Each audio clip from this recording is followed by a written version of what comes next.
Okay,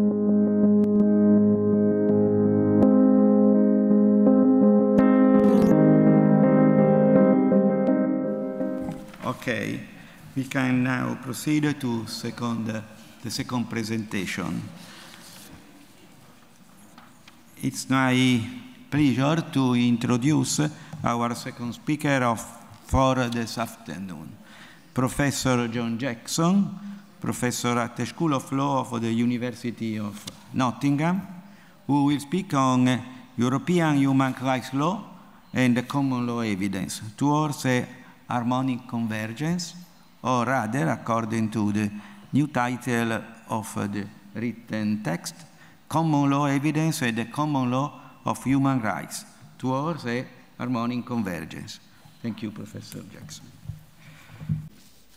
Many thanks for that kind introduction, and I'd like to thank very much the organisers, Jordi in particular, for inviting me to the conference. It's been great to be here in Girona and to be at such a wonderful conference over the last 2 or 3 days. The organisation's been brilliant, and the technology has been stunning, and at least maybe until this point in time, the speakers have been first rate. My paper for the conference considers what impact on human rights law, and in particular on the jurisprudence of the European Court of Human Rights, has had on the common law of evidence. By limiting the focus on common law systems, I don't mean to exclude the importance, of course, of the impact that it may have had on civil law systems. Far from it. It's just that I'm more familiar with the common law jurisdictions and this aspect of the court's impact. But I hope that some of the comments that maybe I'm making about the relationship between the European Court and the domestic common law systems has relevance to the wider question of the relationship between truth-finding and human rights and evidence generally. For those of you who don't know, the European Court of Human Rights consists of 49 judges, one from each of the 49 member states of the Council of Europe, and individuals have a right, citizens of these states, to appeal directly, once domestic remedies have been exhausted, to the court where they're claiming there's been the victim of a breach of the European Convention on Human Rights.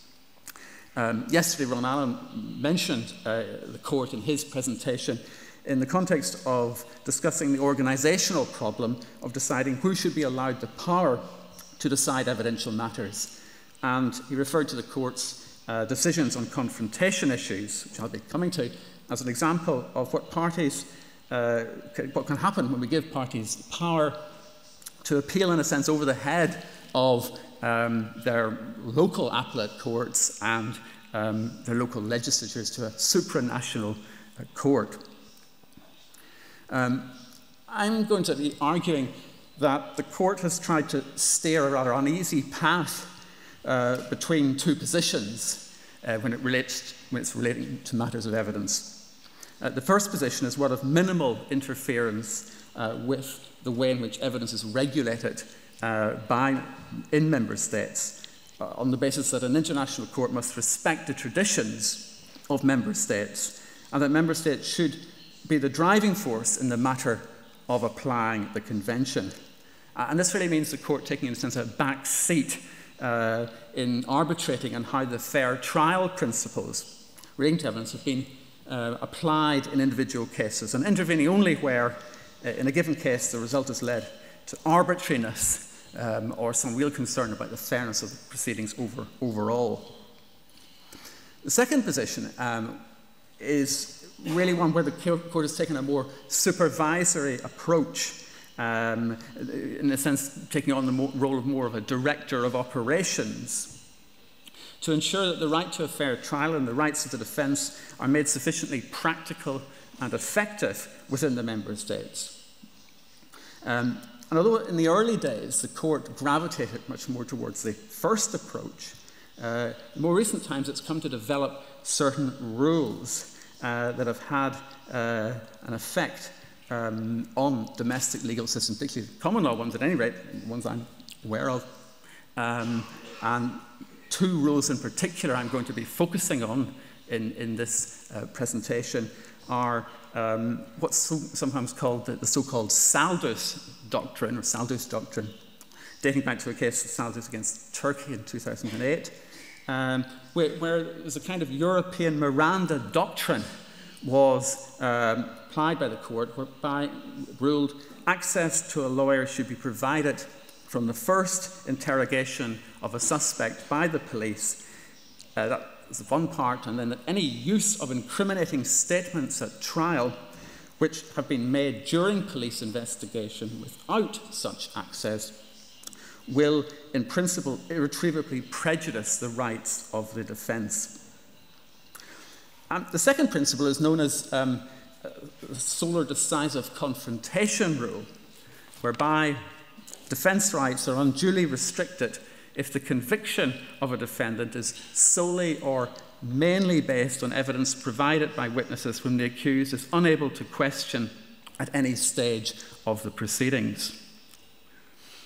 And it will be argued that these two rules have had an effect of shifting, to some extent at any rate, common law systems in a direction which I would argue to be a more sort of harmonic convergence between truth and fairness in criminal proceedings. However, in more recent decisions since Saldus and these cases on confrontation, the court has, as I'll try and explain, clawed back somewhat from that position and has become much more fixated on what I would argue to be the traditional common law concern with reliability rather than just pure fairness.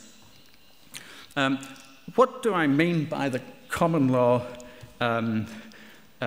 Maybe first of all, I should explain a little bit what we mean, what are the sort of principles underlying the common law model of evidence.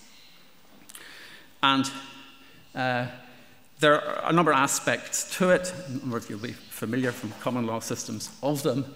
The first principle is it is unitary in nature, applying across all types of litigation, freed from the procedural regulations that govern particular types of proceedings. Secondly, it's exclusionary in form. Thayer, who was one of the giants of Anglo-American common law scholarship, predicated common law evidence on two strikingly simple principles: that nothing is to be received which is not logically probative of some matter requiring proof, and that everything which is probative should be received unless excluded by some rule or principle of law. And the effect was, in some ways, to disaggregate the law of evidence from the logic of proof by excluding from the fact-finding arena certain kinds of evidence, even though such evidence was ex hypothesi anyway relevant. As Thayer put it, the law has no mandamus to the logical faculty. And this approach is facilitated, at least traditionally, by a binary trial structure, the judge dealing with issues of admissibility and ruling out evidence by law, which then goes to the jury, which is the ultimate fact finder. Again, one has to be a bit careful about this, in the sense that, as like Sarah Summers was saying earlier today, only 1% of trials, criminal trials in England and Wales, are actually tried by a jury. So this binary structure doesn't really perhaps actually have much teeth or effect in the vast majority of criminal trials, at least in England and Wales. It would be wrong to conclude from this that the common law system of evidence is not concerned with truth finding. So another sort of giant of common law evidence scholarship, Wigmore, divided the rules into two types. There's the rules of auxiliary probative policy, and there's rules of extrinsic policy.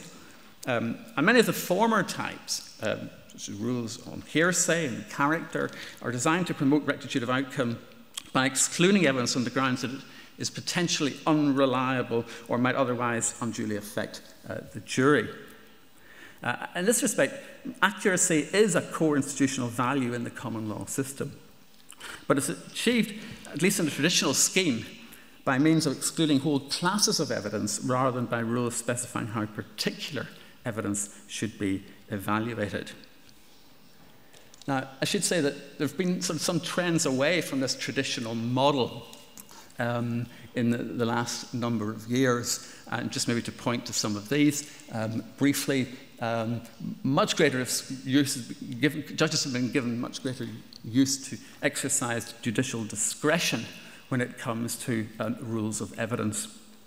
So much so that, for example, again in England and Wales, in criminal cases now, judges have an inclusion, a power to include hearsay, despite the hearsay rule, which effectively excludes out-of-court statements which are going to be adduced for their proof, where the judge simply thinks it's in the interests of justice for that evidence to be heard. So we see that exercise of discretion in a number of other different areas of rules as well.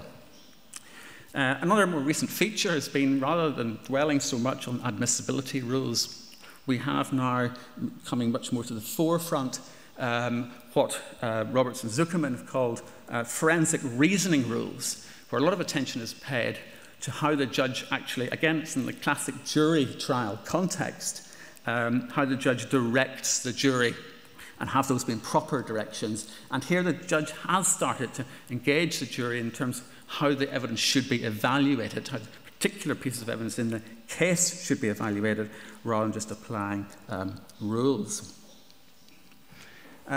There's been more differentiation between civil and criminal proceedings. Again, I'm talking about the common law systems of England, Wales, Ireland, Scotland, and so on. And indeed, increasingly, criminal procedural rights in the criminal context have supplied enduring rationales for a number of rules, the exclusion of unlawfully obtained evidence in circumstances and the right of silence. And this last sort of focus on procedural rights has been underpinned, here we come back to the human rights law, by the jurisprudence of the Court of Human Rights developing fair trial standards for criminal proceedings on a sort of global level across the 49 states. And the question that I'm sort of going to be looking at is whether in the development of these fair trial standards, the European Court has actually had a tangible impact on the development of common law evidence law, or whether really merely it sort of had a rhetorical effect with no real bite in individual cases. So coming to focus on the European Court then, some of the principles that it has traditionally adopted when it comes to evidence have been quite limiting. This comes back to that first approach that I mentioned at the beginning of a sort of hands-off approach. Court has consistently emphasized it's not a fourth instance doctrine kind of court where it's taking appeals on the basis that convictions have been wrongfully decided, and it's given states a considerable discretion concerning the evaluation of evidence. They'll only intervene again where maybe they consider something as just totally arbitrary. And then this doctrine that I think Sarah mentioned this morning, rules on admissibility are primarily a matter of regulation under national law. So basically, hands off when it comes to issues of admissibility of evidence. In some respects, this is kind of a sense in which the court doesn't want to get involved in certainly adopting a common law system of evidence in terms of admissibility rules. But it's also a clear signal that it won't interfere under this doctrine with the admissibility rules in any system. And then, so these are and then you have this doctrine which has become very much to the fore when the court sort of reaches its decision finally on whether there's been a breach of Article 6, which is the fair trial provision. It takes a sort of look holistically at everything and says, well, are the proceedings as a whole fair? So although we know from Article 6.3 that there are a number of specific minimum standards that it is said member states should comply with, examining witnesses' right to counsel, and so forth, The indication here is that even when there's been a breach of one of those standards, if the trial has been otherwise fair, so to speak, then it will hold that there's been no breach of the convention. And we did see this very much before in early days. A case, just as an example, given the paper Ash against Austria, where a main witness to the case wasn't, the defence were not given an opportunity to question that witness, but the court took the view that, as a whole, the trial was fair. Now, alongside these limiting principles, we also have to look towards the more sort of secondary approach, the supervisory approach, where the court has nevertheless developed evidentiary principles that it has claimed to be at the heart of a fair trial. The privilege against self-incrimination, although not specifically written in Article 6, has become accepted as a very important standard. And it has consistently referred in numerous cases to standards, the principles of the equality of arms and principles of adversarial procedure. And I suppose in developing these principles, it's probably inevitable that it's going to come into conflict at some point with the sort of going away from this hands-off approach. It was going to sort of intervene in national systems much more in developing these principles. Now, admittedly, when one looks across both common law and civil law systems, there's a certain amount of agreement, certainly, on how certain types of evidence which have been obtained by coercion should be treated. So despite the court saying it's not going to intervene on matters of admissibility, it has ruled in a number of cases that where you have extreme cases where people have been tortured, there's an absolute rule that evidence obtained in that manner is not, they don't like the word admissible so much as it's not to be used. And the same has gone for confessions which have been extorted coercively in some manner by threats or inducements. So far, so really controversial. But things have become more controversial again when one looks at these concepts of equality of arms and adversarial procedure, because here the court's kind of trying to develop a vision of defence rights as not only protecting defendants from abuse, coercion, etc., but also enabling defendants to participate fully in the trial process. And here we see these two rules that I mentioned earlier coming to the fore. Saldus Doctrine, again, just to re-emphasize sort of two aspects to it. First of all, as a rule, access to a lawyer should be provided as from the first interrogation of a suspect by the police, unless it's demonstrated, and here there's an exception, that there are compelling reasons to restrict the right. So that's the one half of it. On the enforcement side, even where there are compelling reasons that may justify denial of access, such restriction must not unduly prejudice the rights of the accused. And here's the real sort of biting sentence in a sense. The rights of defence will in principle be irretrievably prejudiced when incriminating statements made during police interrogation without access to a lawyer are used for a conviction. So that looks pretty strong rule. Then, coming on the Confrontation Rule, here we have a situation where the court is developing away from that Ash and Austria case, much more categorical approach towards absent witnesses, culminating in a case called Luca in 2001 and later against the United Kingdom, Alcoage and Tahiri, that, again, drawing on the principle of adversarial procedure, where a conviction is based solely or to a decisive extent on depositions that have been made by a person who accuses has no opportunity to examine or have examined, whether during the investigation or at trial, it doesn't have to be at trial, the rights of the defence are restricted to an extent that's incompatible with the guarantees provided by Article 6.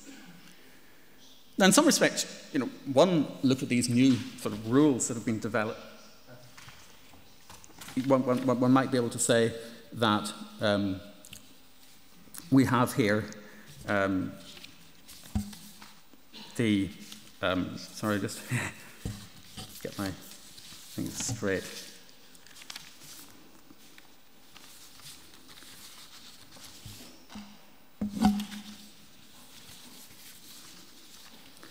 In some respects, it might be able to say that this is really maybe not that controversial, these rules.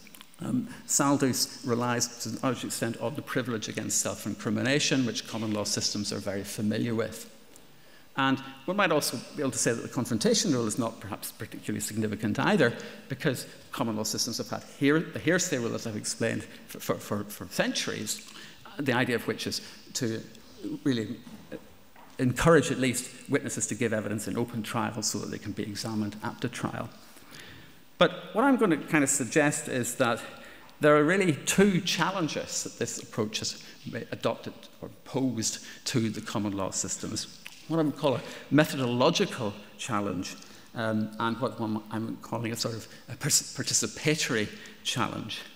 The methodological one here, particularly looking at that confrontation rule, is really getting judges, in particular in these sort of classic jury trials, to think not so much in a binary way, oh, it's hearsay, exclude, or it's not hearsay, admit, or whatever. It's really to adopt a much more holistic approach towards the evidence, so that judges have to consider now, what is the sole or decisive evidence in the case, and is this statement sole or decisive in the context of the other evidence as a whole? So it's kind of engaging judges, or encouraging them to get involved in fact-finding issues, the logic of proof, if you like, which is sort of classic common law approach didn't really encourage.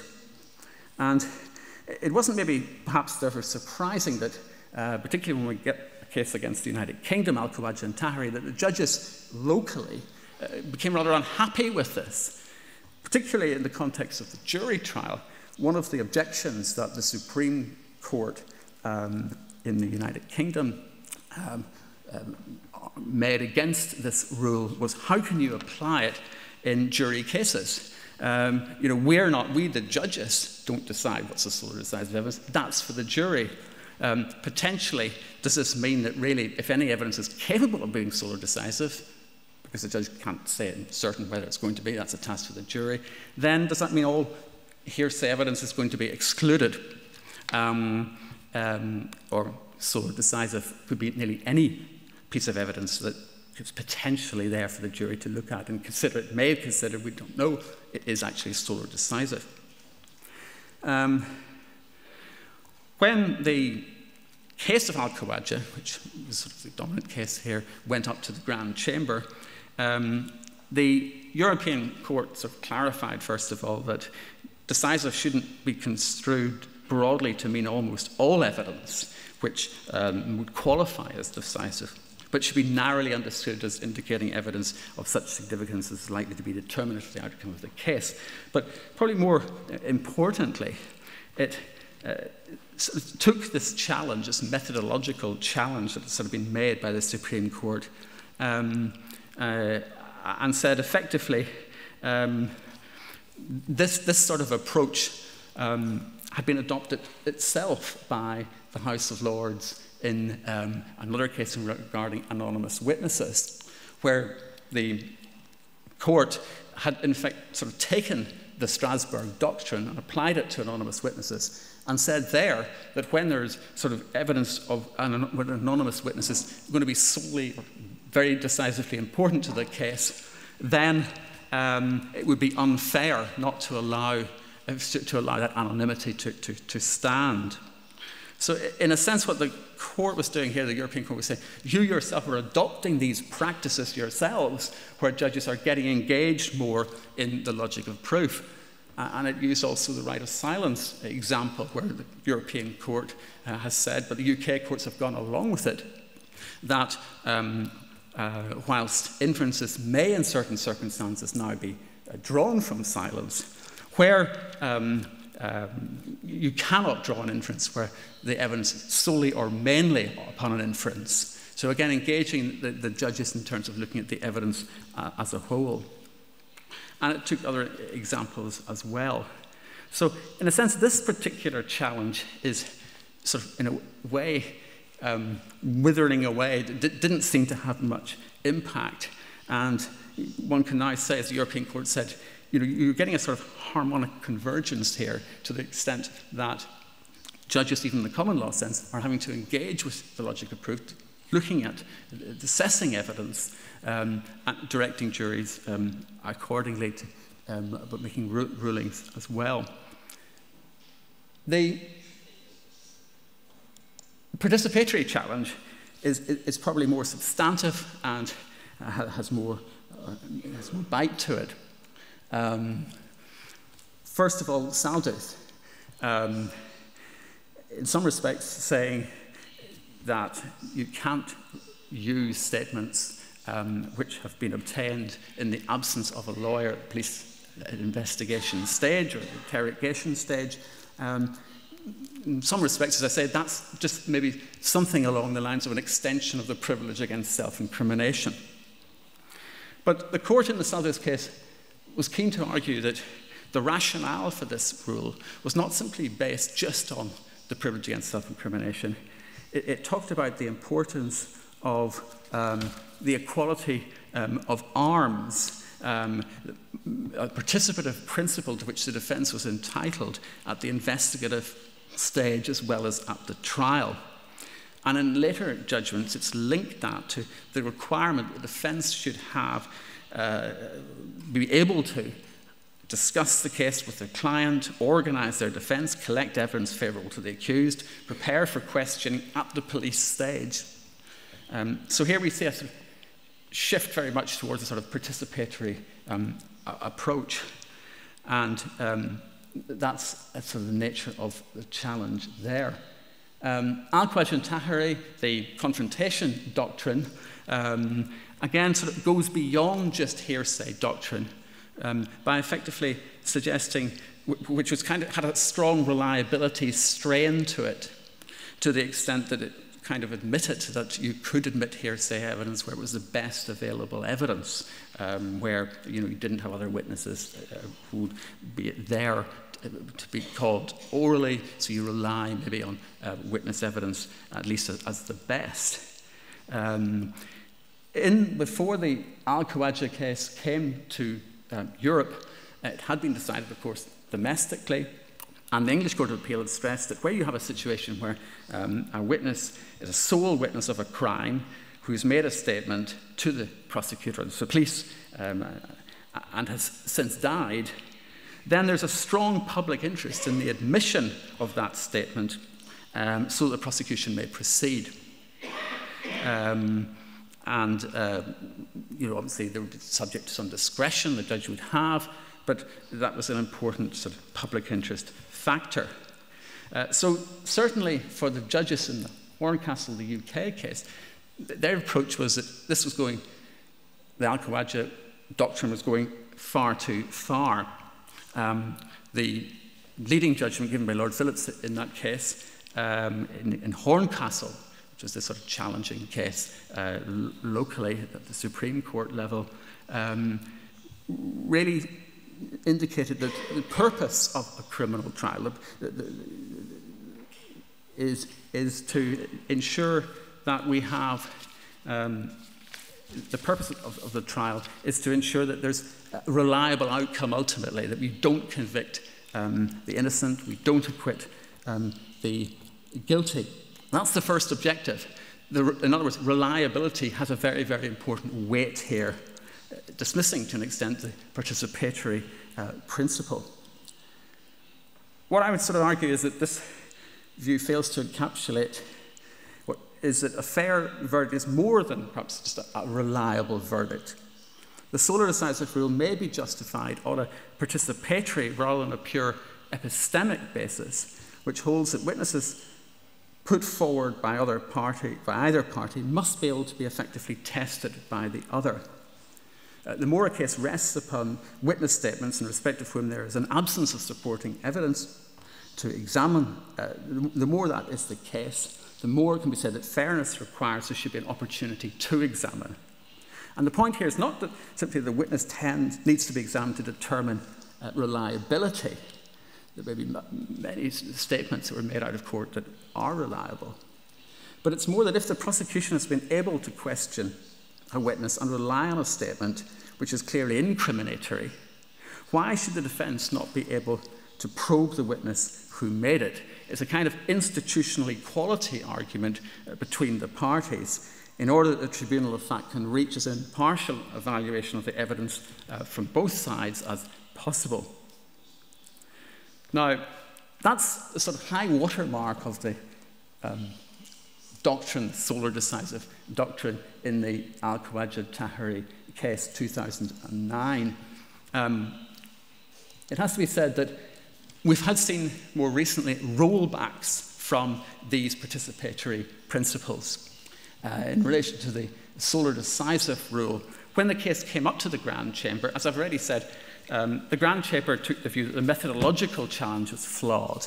The judges could certainly apply this solar decisive doctrine. It wasn't going to create really problems for them. So it reinforced that, but then when it came to the actual rule itself, the substance of it, it did draw back. It accepted that the greater the importance of the evidence, the greater the potential unfairness to the defendant in allowing a witness to remain anonymous or to be absent from the trial. So far, so good. But it then conceded that this rule is based largely on a reliability rationale by saying that there was such potential, where there was such potential unfairness, there was a greater need for safeguards to ensure that the evidence is demonstrably reliable or its reliability can be tested and assessed.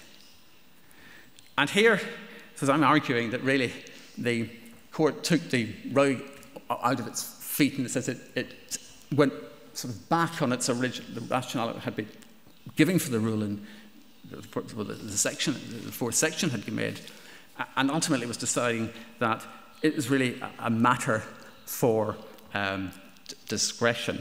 That the Grand Chamber, it said, didn't want to impose an indiscriminate rule in all situations. It would be a matter for judges to make this ruling. It didn't completely deny the value of the rule altogether, but it said that there could be circumstances where, in order to balance the competing interests of the defense, the victim, and witnesses, and the public interest in the administration of justice, a more flexible element was needed to be introduced into the rule.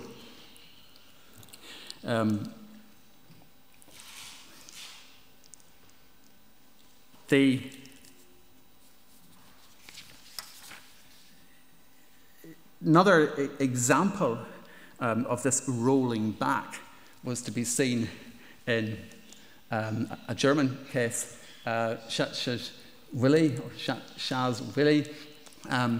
where the court looked at its jurisprudence in the Al-Khawaja case. And in that case, there had been a first step, in a sense, requirement that there had to be a good reason for there was a requirement that there was a good reason for admitting evidence of an absent witness. That was important. You could have a situation where there was really no reason why the witness couldn't be admitted. And in that situation, in Al-Khawaja and in prior cases, the court had said that in itself could be a breach of a fair trial. That in itself was a breach. You must bring the witnesses unless, these sole or decisive witnesses, unless really there is some good reason not to. But in this Schaz Willi case, the court said that the lack of a good reason for the non-attendance of witness did not in itself violate the right to a fair trial. And in a later sort of case against the UK, it specifically upheld the UK court's ruling that when you had a reluctant witness who had made a statement but wasn't prepared to come forward, that could be quite incriminating against the defendant. Nevertheless, that would not be a breach of a fair trial if one looked at the other evidence in the case.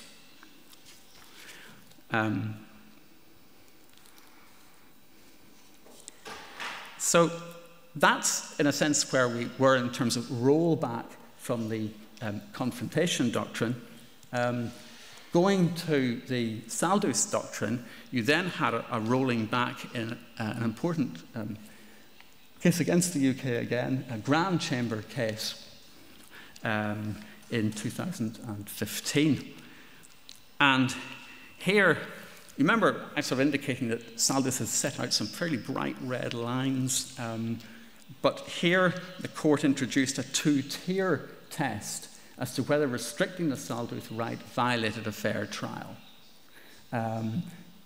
First of all, there was this compelling reasons. There could be, obviously, when there's compelling reasons for not questioning a witness, that would be permissible, and Saldus had said that. But the other side to that was, what if there was a lack of compelling reasons for not abiding by a request by a suspect to have a lawyer present and at the questioning stage? Well, there's just simply no reason for not having the lawyer. In this Ibrahim case, there's a terrorist context about it. It was a case decided very shortly after bombings in London. And this was a case involving 3 weeks later, the suspects were considered to have been involved in a bombing, which turned out to be a hoax. But there was great concern at the time about getting these people in for questioning, finding out exactly where these purported bombs were. So the court kind of accepted there were compelling reasons, but kind of made the additional point that where there weren't, that wouldn't automatically be a breach of the fair trial rule. And that was applied in, again, more recently, a case called Simeonovi against Bulgaria, where this is a contentious decision, it was a majority one. There'd been no reason why a lawyer wasn't in attendance during 72 hours of questioning by the police on a particular suspect. It wasn't a particularly, there was no pressing reason, no compelling reason at all why they shouldn't. The request was made, but the police just decided to ignore it. After 72 hours, the applicant was able to succeed in not making any incriminating statements. He was released, but shortly later, he was brought in again and he made a voluntary confession in the presence of a lawyer. And in this case, the court said that there was no causal link between the absence of a lawyer for the first 3 days of custody and the confession that was ultimately used. So it found that although there had been no compelling reason for restricting the right, the fairness of the proceedings taken as a whole had not irretrievably prejudiced the accused. The second respect in which the Saldus doctrine has been undermined by Ibrahim, arguably, isn't relating so much to the lack of compelling reasons, it's relating to this second tier overall fairness assessment. And here, the court, taking into account the context of the situation as a whole, and the public interest in the investigation and punishment of this particular offence, which is a terrorist-related, took the view that there was a balancing exercise required and the incriminating statements were rightly admitted in the context of other incriminating evidence against the applicants. So again, it was this fairness as a whole approach and considerable weight being placed here on the strength of the evidence as a whole, coming to that conclusion. In both these respects in which the Saldus rule was diluted in Ibrahim, I would suggest, in regard to the lack of a need for compelling reasons for restricting access, and in regard to assessing the fairness of the proceedings as a whole, it's troubling that just as we saw in respect of the sole or decisive rule, the court has shifted the emphasis away from defence rights and put greater reliance on balancing these against the public interest, ensuring the guilty are punished. It's true that the court in Ibrahim did emphasise that public interest concerns cannot extinguish the very essence of the right. But if these rights can be overridden in the interest of an overall fairness test that puts a heavy weight on reliability of the evidence as a whole, it's hard to see how this participatory right is actually, how the essence of that right is not taken away. The European Court has arguably here adopted the common law approach of giving weight to the reliability of evidence over defence participation rights without realising perhaps that a harmonic convergence between truth-finding and fairness requires that these two considerations, truth-finding and fairness, are not put in opposition with one necessarily dominating the other, but that in the interests of the overall integrity of the proceedings, truth-finding is only achieved through fairness.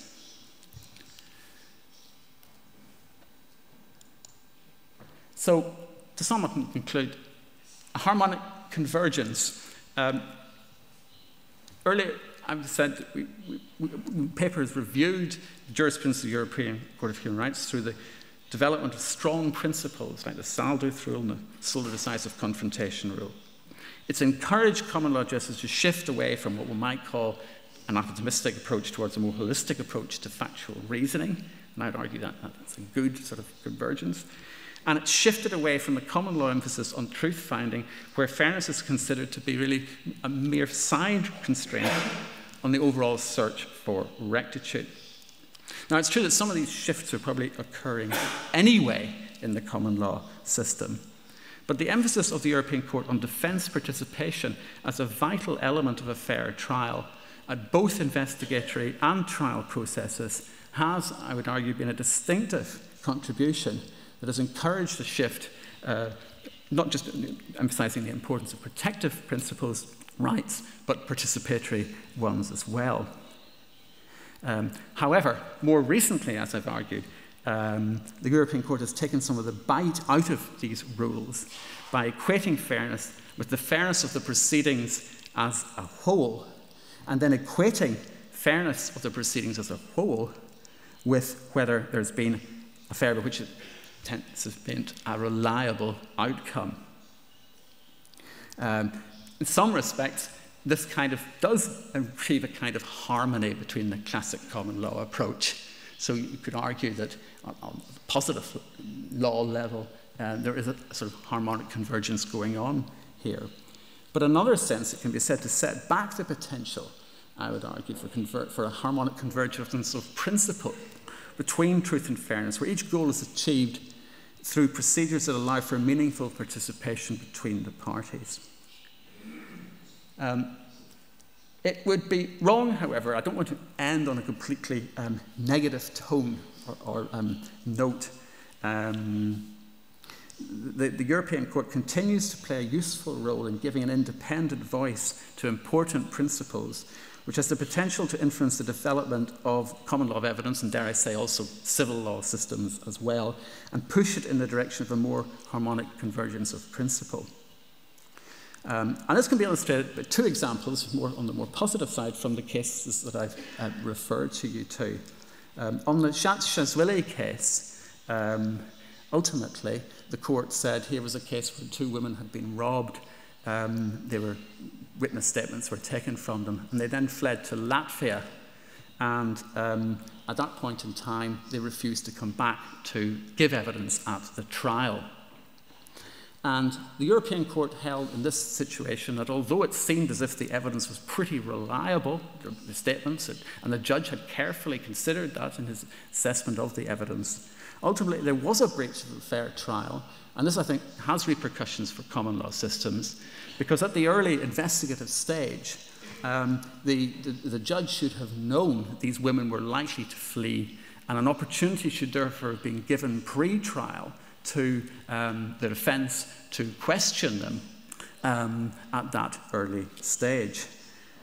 That's quite an interesting principle, because it was sort of translated into the common law world. It upsets this idea that we've tended traditionally to have, that evidence is kind of tested at trial, and you don't really have defence participation, at least in terms of questioning witnesses before the trial. But that's exactly what the court seemed to be indicating in this German case. And the other sort of more positive example is from the Ibrahim case itself, where I indicated that ultimately the court, in respect of 3 of the applicants, said there hadn't been a breach of a fair trial, compelling reasons in that situation not to have a lawyer necessarily there immediately at first. But in respect of the 4th applicant in the case, it held there was a breach of a fair trial, because the questioning took place without any cautions being given in relation to this fourth applicant, without cautioning in relation to the right of silence or indeed the right to legal assistance. And that, the court said, was flouting the domestic law itself. And it took the view that this was a breach, not again because probably the statements made weren't quite reliable ultimately by the fourth applicant, but because the rule of law was at stake here. The police had deliberately flouted the breaches of the PES, that's the police code of practice, in not at least warning the suspect at the stage, the witness who subsequently became a suspect, that when he became a suspect, these rights had to be articulated to him. So, to conclude, the common law has subscribed to principles, of course, such as a fair trial and the rule of law. As we have seen, however, the common law model of evidence tended to give priority to the weight or probative value of evidence in any particular case, although it's upheld protective principles, of course, such as the need to protect defendants against abuse and compelled incrimination. The European Court of Human Rights' wider agenda of introducing participatory principles into the forensic process has challenged this approach, although it has rolled back somewhat from imposing these principles on member states by making it clear it will always look at the fairness of the proceedings as a whole. Recent decisions show that this does not mean the court will always give overwhelming weight to the fairness or reliability, rather, of the outcome, but will wish to ensure that counterbalancing procedures have been taken to try to accommodate participatory principles, and that ultimately there's been respect for the rule of law in the procedures that have been followed. Thank you.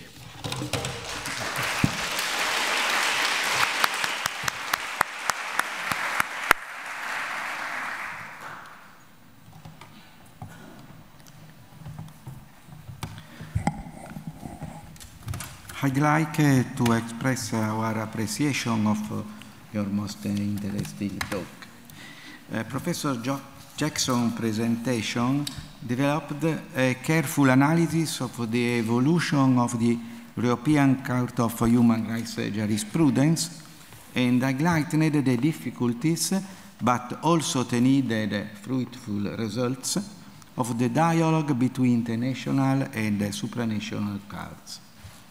I would like to stress, however, that even in the English doctrine, it seems clear that the reference to the global assessment of the procedure for judging compliance with procedural fairness has a specific legal connotation. It cannot be considered, even if some do so, as the granting of a possible political power to the Court of Strasbourg. The global assessment of the proceedings, in fact, cannot be conceived as a balance between opposing values and interests. Instead, it pertains to a proper investigation of the consequences of the violation encountered. The procedural fairness is deemed safeguarded if it is found that the final decision is independent of the violation encountered, or that the same has been remedied by virtue of further elements, which constitute an effective subsidiary guarantees. Thus, the absence of a lawyer in the defendant's interrogation who has not been advised of his right to a one, or the lack of dialectical examination of the evidentiary source with defense does not entail the declaration of a breach of the European Convention of Human Rights, provided that the corresponding fundamental right is not actually harmed, avoiding all other considerations. Either because it is not a matter of single or decisive evidence, since it has been mainly used by the national court to provide other elements of knowledge for the decision, or because the national proceedings were carried out with adequate procedural guarantees to compensate for defensive limitations, achieving what could be called a redressed adversary system. Now we have 40 minutes for the questions.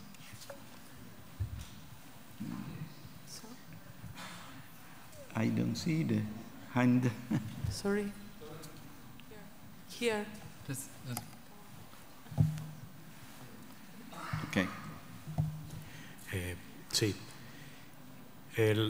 Bueno, un punto era destacar. Yes, something I would like to highlight is that I was very interested in how a topic that's been talked a lot about, yes, this dialogue between the national level and the supranational, you contextualize when we talk about evidence.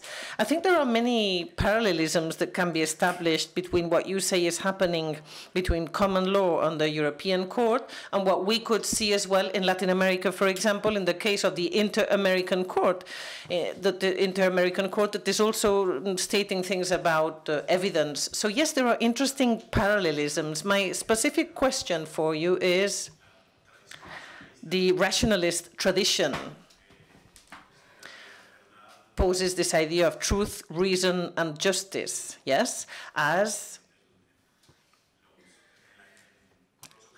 the goals to attain, and truth is first, reason then, and after justice, right? And with what you are saying, it would seem that there's an imbalance between these three components, and now priority goes more to justice, maybe over and above either truth or reason. And I think that this is also something that is a trend in international courts. So, on the basis of this, do you think that it could actually lead to an imbalance between the three components? I don't know whether I made myself clear. Yes, I think I got your question. Reason, truth, and justice are the goals, and there's sometimes these can be seen merely in some sort of balancing way, particularly when it comes to fairness and truth and reason. I'm not, of course, at all arguing against the rationalist tradition and consider that truth-finding is, of course, extremely important. What I do feel is that the characterization the European Court tends to consistently adopt of saying there's this balance between truth-finding, if you like, in the public interest and fairness of the rights of the accused is a very sensible way of going about this. It seems to me one has to adopt a sort of integratory approach to the whole proceedings and certainly say that truth-finding is the goal, but that within that goal, as we've already accepted in relation to issues such as coercion and abuse, there are certain lines that have to be drawn where we wouldn't admit evidence. Not just purely because it's unreliable, because it just simply would be an abusive process to allow that to happen. And what I see, perhaps then in the more participatory approach of giving meaningful participation to defence, is that should be part of the way in which truth-finding is achieved, that we have to have respect for the protective principles against abuse and coercion. But we also need to give some positive participation to the defence at some point during the course of the proceedings. I'm not sure whether that's helpful, but that's how I would see it. So I embrace those fundamental principles, obviously, of the rationalist tradition.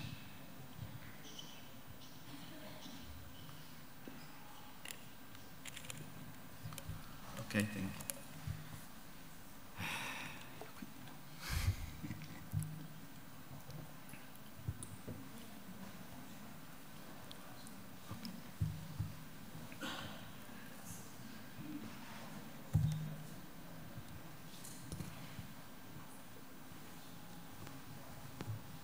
Muchas gracias, profesor, por su exposición. Thank you very much, Professor, for your explanation, for your presentation. So important, so important.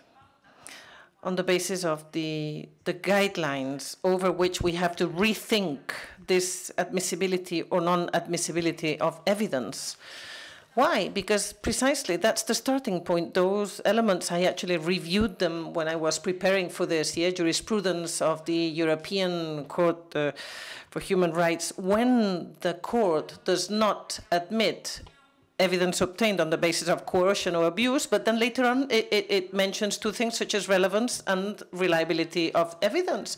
And these two fundamental elements, when you apply them to a specific particular case and try to have a kind of harmonic convergence between justice on the one hand and truth on the other, well, yes, indeed, then it's impossible to have any prescription. There wouldn't be any recipe, to say we admit this evidence or we don't, or this would be the general rule, or what the aspects are to be taken into account. I share all this. I do share it. And I am using theoretical foundations in the admissibility thesis as a rule of non-licit evidence, but precisely with this, we must never admit evidence obtained through torture and coercion, but there are two important elements, relevance and reliability, yes indeed, to take this into account. And because of it, I really thank this very important view, the way you've been reviewing different cases worked on by the European Court, and how the kind of comings and goings of jurisprudence are showing us that there's not a single recipe, and that we can't establish these elements in a static, rigid manner, but rather one has to adapt and see the context and the specific case. And these three aspects you refer to, I mean, well, congratulations, really, I loved it. Thank you.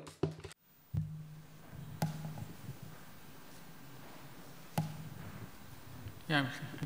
Maybe just make a sort of comment on that I think that these comings and goings of the court, as I've tried to explain, are somewhat haphazard, and I didn't go into details which I would in the paper in terms of the dissenting judgments in each of these cases, which were quite strong. So it certainly is a question of we're in an evolving situation, but I don't think the court has sort of gone down one way or the other on some of these issues. It's an evolving dialogue.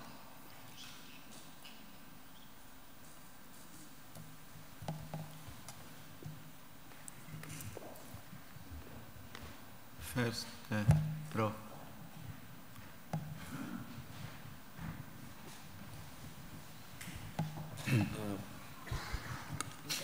Perhaps you could comment on the position that the European Court of Human Rights has taken with respect to the increasing tendency in England to hold trials in which one of the parties is not informed of the allegations of the other party, of usually the government, is not allowed to know the evidence that the government is producing before the trial in secret, and generally speaking, is allowed to hold the type of trial which can be called Kafkaesque, the kind of trial in which the accused or one of the parties is not informed even of the allegation, let alone of the evidence presented by the government.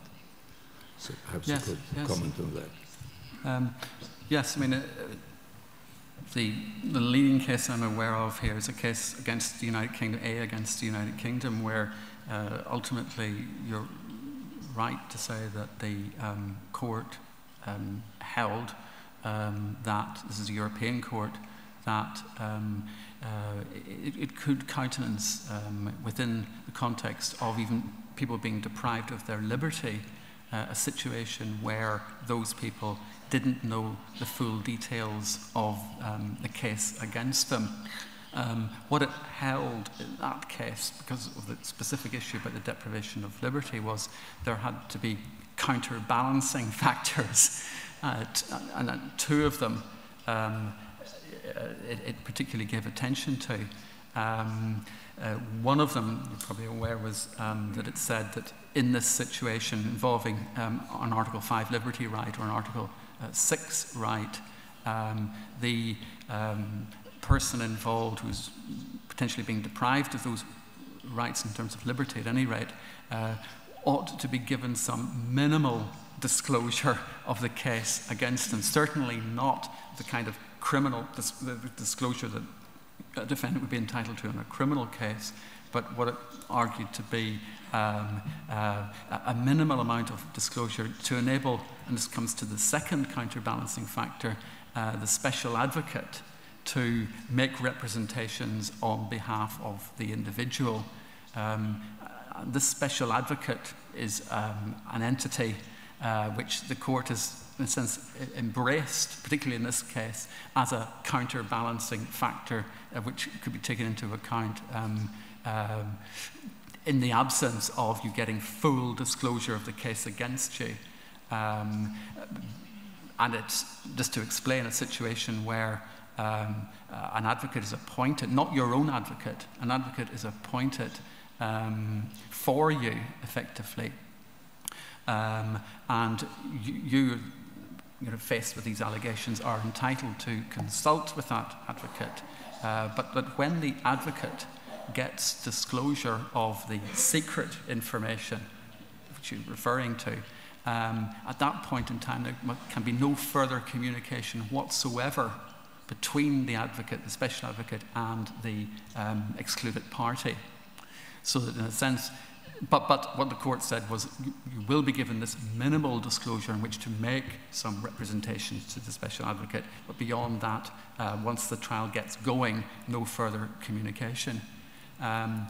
What I find somewhat troubling about this case is that the court sort of started by saying that this situation of deprivation of liberty was on a scale of, or is almost tantamount to a criminal type of proceeding, where your full Article 6 rights should be adhered to in a criminal context, which of course we know to be not just, of course, getting the full case against you, but obviously any evidence that, any other material evidence that might go towards your innocence. The court sort of it took the gravity of the circumstances affecting these people who would be deprived of their liberty potentially indefinitely, the facts of this case. So it started off as a grand approach that we ought to be careful here and adopt as full a safeguard approach as possible in a situation where there are issues at stake which are as important as criminal proceedings, and yet it then adopted these, or upheld these counterbalancing factors which certainly are a long way short of the kind of safeguards that we would countenance in a criminal trial.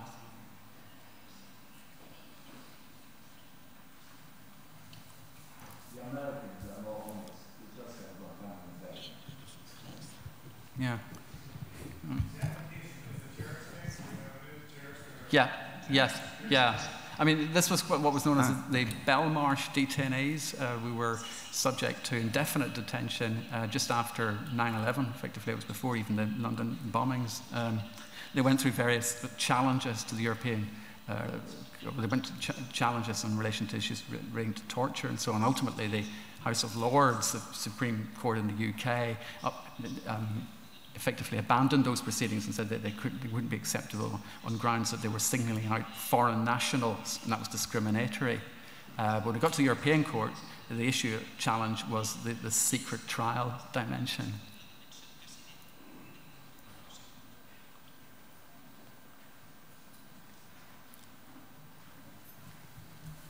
Raise your hands, please.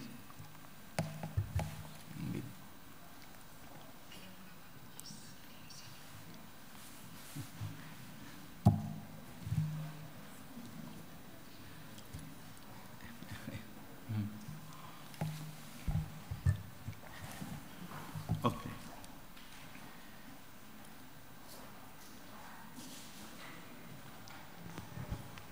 Hello. First of all, Professor, thank you very much for your lecture. My question is about some confrontational concerns. Specifically on the CJA, the Criminal Justice Act in England, there's a disposition there which allows the judge trial to admit hearsay evidence in the interest of justice. I believe that's the very on the opposite way of the leading case from U.S. Supreme Court, the Crawford versus Washington, in which there would be a violation to the right to confrontation unless the defense had an opportunity to cross-examine a witness in a previous stage of the proceedings. So isn't it this disposition of the CJA, the Criminal Justice Act, too broad? I mean, it makes almost that the hearsay evidence could be admissible in any circumstances because the expression in interest of justice seems to be that anything could fit on that expression.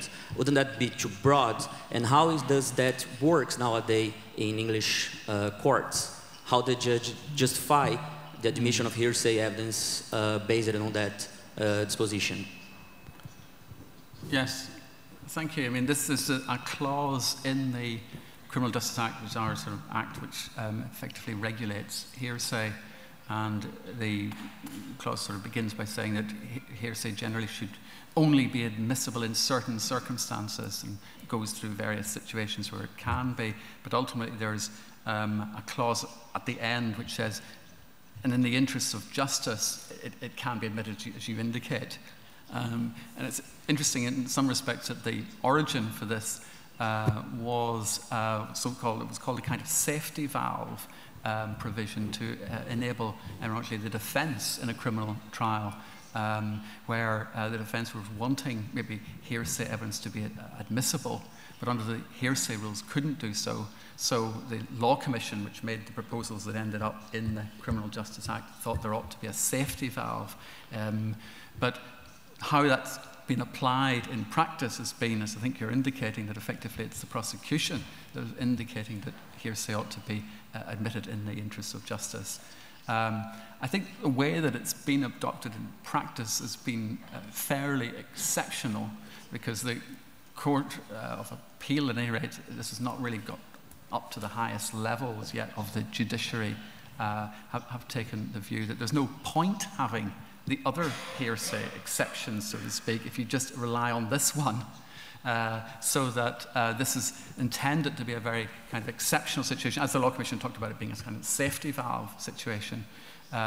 So we've yet to maybe see the full wrangs out of this, but certainly in the Horncastle case that I indicated earlier, the Lord Phillips took the view, he wasn't specifically talking about this particular provision, but he did take the view that the code on hearsay under the Act that you referred to is a very carefully crafted code with checks and balances, and that provided, again, the judges apply it sensibly, it is the best that we've got.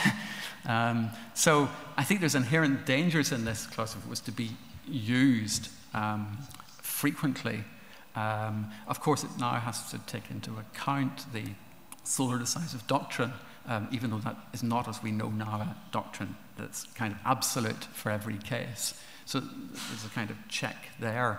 But that's as, you know, we see it so far. It's certainly another example of how we're seeing increasingly, you know, hearsay being admitted in criminal trials as well as, of course, civil trials.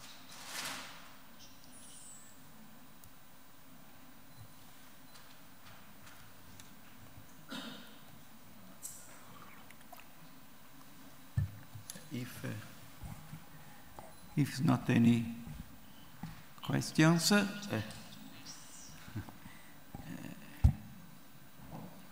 I thank Professor Jackson. Jackson.